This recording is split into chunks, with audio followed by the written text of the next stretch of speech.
yang paling benar-benar gak bisa dilupain tuh pas trading forex, itu pernah juga. Jadi waktu itu jual beli emas kan di forex tuh, dan dalam satu malam kehilangan 1.500.000.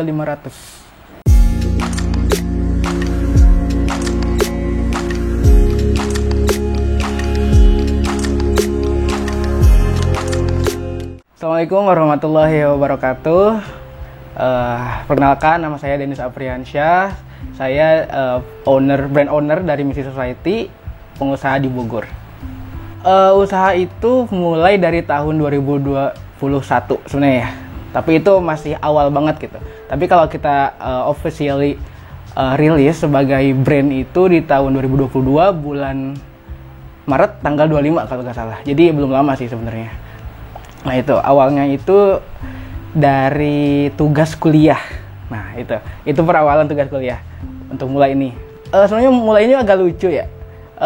Nggak kayak orang-orang yang dengan sistematis gitu untuk membuat bisnis, tapi ini bisnis hobi sebenarnya, bermula dari hobi saya karena waktu itu suka nonton anime juga, karena seru gitu, join ke komunitas anime tapi yang online ya, dan lihat nih, wah kayaknya banyak orang yang suka nih sama kaos-kaos kayak gitu. Nah waktu itu tuh coba-coba aja dulu, dicoba, ternyata ada yang mau beli gitu. Sampai waktu itu pernah sampai jam 3 malam ngebalesin chat doang gitu, mau beli kaos anime. Padahal awalnya itu belum dropship itu dari Shopee gitu ya.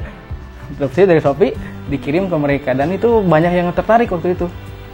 Nah, kemudian karena ada demand, ada permintaan, dan inget juga kata Mas Arli Kurnia kalau nggak salah, dia tuh bilang gini, di mana ada perkumpulan, di sana ada permintaan, dan di mana ada permintaan, di sana ada keuntungan. Kayak gitu. Jadi, wah ini ada marketnya nih, kita coba bikin desain. Waktu itu modal awal Rp200.000, dan itu dari uang temen, bukan uang diri sendiri. Minjem jadinya. Tapi nggak minjem sih, kan jadi dia diajakin, bro mau gak gitu, join nih jadi CS aja gitu, gak usah susah, nanti gue yang bikin desain, gue yang iklanin semuanya lah, nanti lu tinggal nerima orderan aja. Nah kata dia, ayo lu punya berapa, gue gak ada duit nih, lu bisa gak gitu. Nah dia ngasih 200.000 waktu itu. Nah abis itu jualan pertama yang bener-bener laku itu di YouTube, dan itu kayaknya hoki juga. Soalnya kan awal-awal kita jualan di Facebook Ads, nah itu boncos terus. Kemudian di Instagram, paid promote juga kurang bagus. Dan kebetulan waktu itu tuh lagi hype-hype-nya manga One Piece, dan baca juga. Dan ketika baca tuh suka juga lihat reviewnya gitu, review manga-manganya. Dan banyak banget yang nonton tuh. Ada ya sampai yang 100-200 ribuan sekali post video.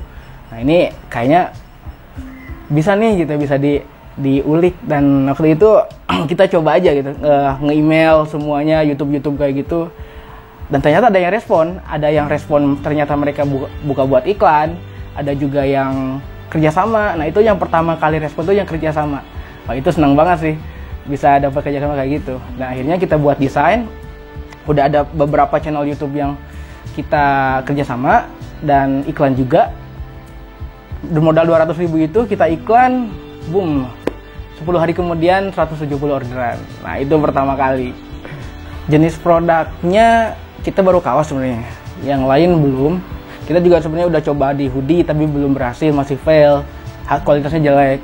Terus di jaket bomber juga pernah, kemudian jaket juga yang lain juga pernah, tapi itu kurang bagus gitu, dan nggak bisa dengan modal yang minim, harus order banyak baru bisa jualan. Tapi kalau sekarang itu kita fokusnya cuma di kaos aja. Dan untuk omset per bulan kita tuh sekarang di rata-rata di range antara 4 sampai 60 juta sebulan. Sebenarnya kalau pengalaman unik ya, di bagian produksi sih itu yang unik. Soalnya kan kita sistemnya ngerjain sendiri dan nggak stok barang gitu. Jadi ketika orderan masuk, kita baru bisa belanja untuk untuk kaosnya, untuk sablonnya kayak gitu. Nah waktu itu pernah unik banget tuh ketika Idul Adha tahun ini, Nah waktu itu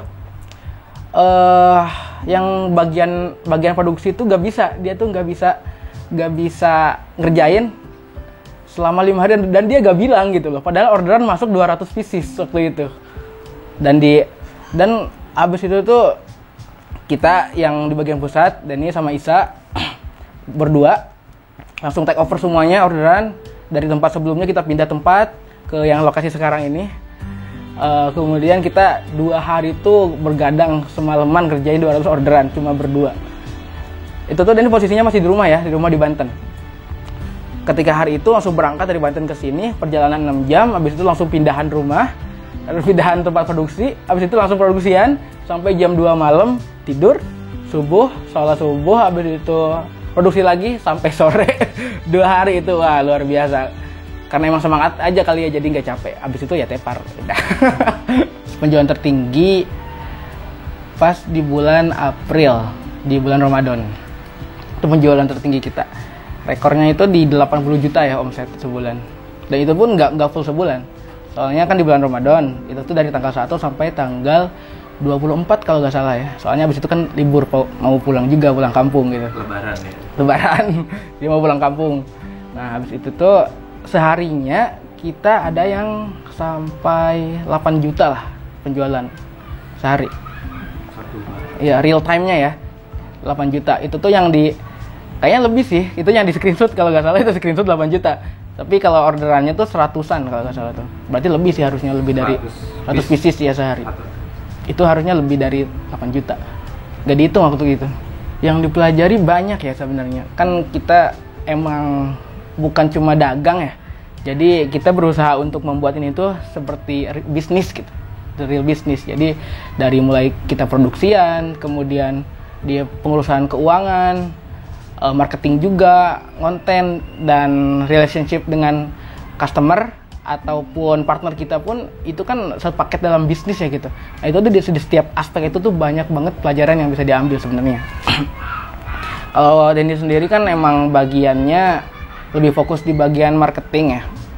Jadi biasanya lebih banyak ngobrol sama klien atau misalkan bukan klien sih, partner untuk beriklan. Nah itu biasanya Dennis yang banyak banyak ngubungin mereka.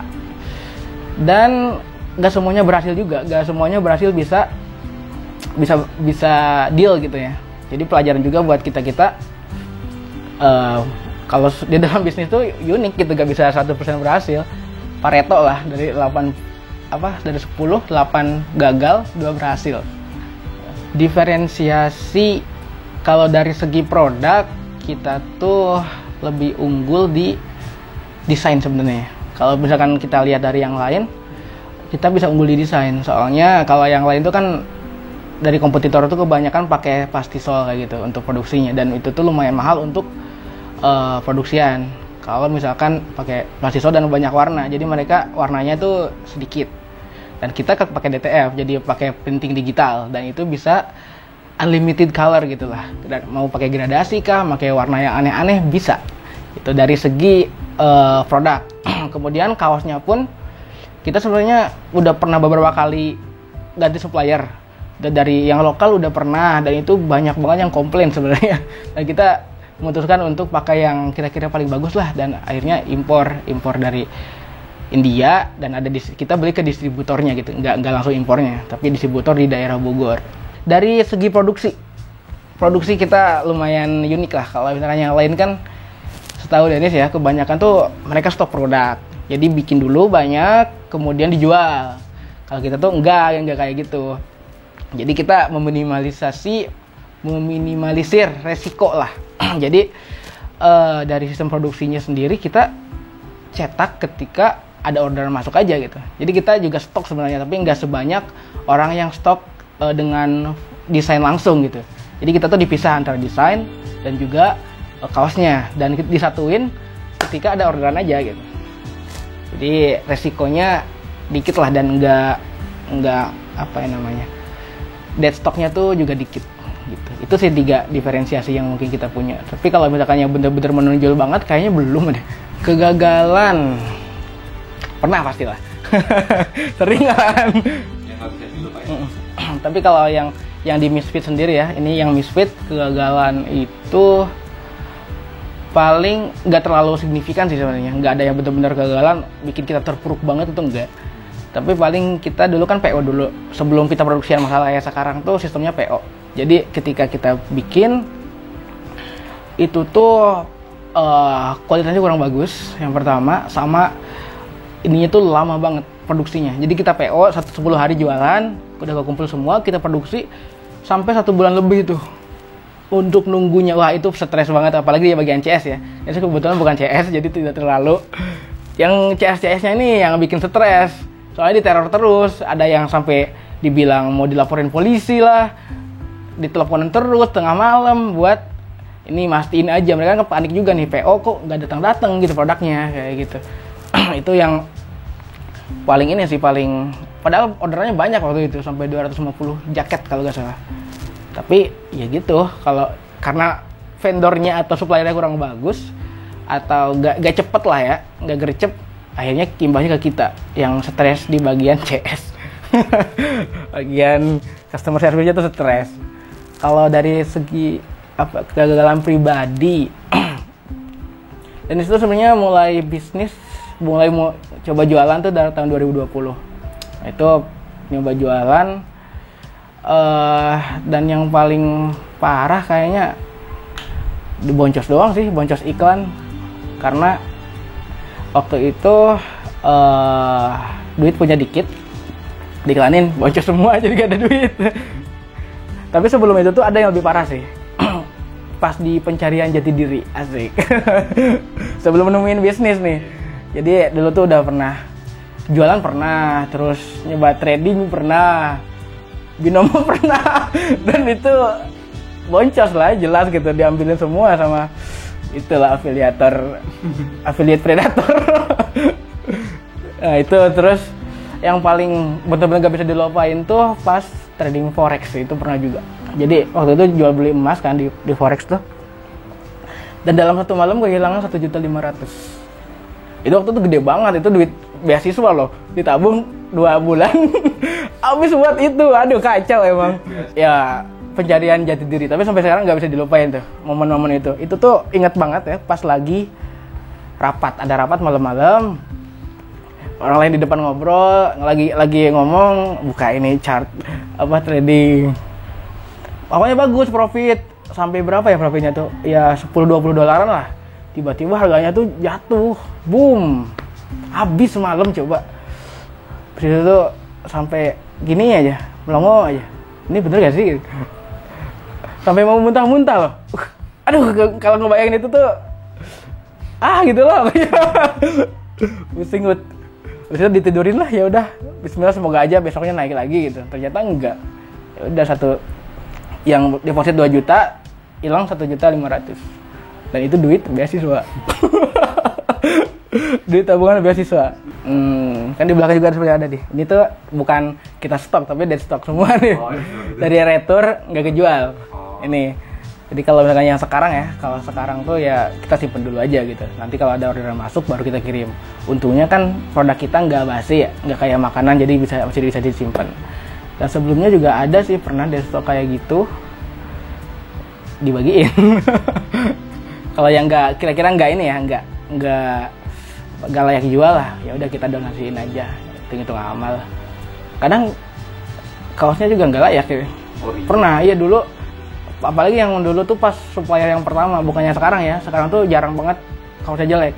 Nah yang dulu banyak juga yang pas datang tuh ternyata udah bolong gitu, terus pasti pakai panas, sampai yang komplain banyak banget, sampai di Shopee itu ada bintang 1, wah ini kaos partai kayaknya dijual segini, waduh.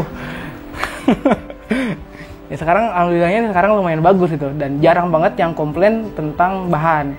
Kalau dulu tuh banyak banget, pokoknya dari 100 penjualan kayaknya 20-30an komplain deh. Untung desainnya bagus, jadi ada yang wah gak apa-apa nih desainnya bagus, tapi ya sayang kaosnya kayak gini, tapi bintangnya 5 gitu.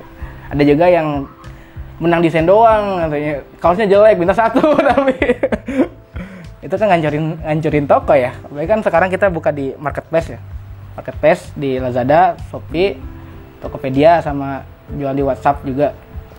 Itu tuh penting banget portofolio kayak gitu, rating toko, terus rating setiap produknya, komentar-komentar. Kayak gitu tuh penting banget lah untuk kita. Karena kalau misalnya itu gak ada, kita juga susah juga jualannya gitu. Untuk Misfit Society itu kita kedepannya sebenarnya masih pengen gedeinnya. Soalnya kompetitor kita pun ada yang 1 miliaran lebih dah omset sebulan. Nah berarti itu potensinya gede banget kan. Dan kita sekarang masih di 50-60an dan ada space yang masih gede lah market size-nya untuk kita raih gitu. Nah, itu masih bisa dikejar. Dan rencana pun masih di sana dulu gitu. Kita mau fokus ke sana, maksimalkan di berbagai aspek, harus dimaksimalkan pakai extreme funneling lah kalau kata Kang Dewa tuh. Di Instagram dimainin, terus di Facebook, di TikTok, di YouTube, di konten. Itu kuncinya konten sebenarnya, tapi kita belum jalan sekarang. Itu untuk yang di bagian brand ini ya, apa namanya, ngembangin brandnya gitu.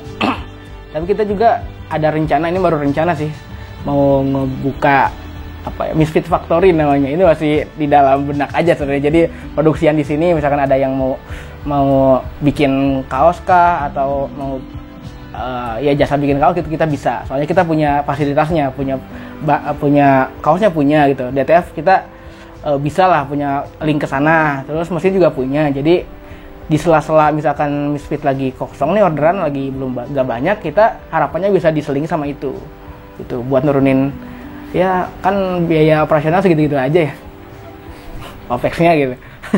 Jadi kayaknya bisa lah gitu dimaksimalin di situ. Tapi fokus utama kayaknya masih di gedein bisnis Misfitnya, brandnya. Untuk pengusaha yang udah gede kayaknya enggak ya. Tapi kalau usaha-usaha kecil ataupun yang baru mau jadi pengusaha, pesan pertama tuh ini kata Pak Budi Isman, kata dia tuh pembunuh nomor 1 bisnis itu adalah no market need. Jadi kalau misalkan mau berbisnis, mau mulai terjun ke dunia bisnis, pastikan pastikan marketnya ada dulu gitu. Marketnya ada, terus mereka juga mau beli, baru setelah itu kita siapin produk untuk mereka gitu. Kalau misalkan kita produk duluan, bingung ngejualnya ke siapa. Soalnya pengalaman juga kayak gitu. Dulu pernah produk dari PKM, itu agak susah jualinnya. Produknya bagus sebenarnya, tapi marketnya yang kurang, yang belum kebentuk. Jadi kita kalau misalkan mau maksain juga perlu budget iklan yang gede banget. Itu sih paling itu nomor 1, no market need. Dan kalau mau usaha pastikan dulu marketnya ada gitu. Mungkin sekian ya dari Dennis pengalamannya, semoga bisa jadi pelajaran juga bagi yang nonton ataupun siapapun lah. Yaudah sekian, terima kasih. Assalamualaikum warahmatullahi wabarakatuh. Waalaikumsalam warahmatullahi wabarakatuh.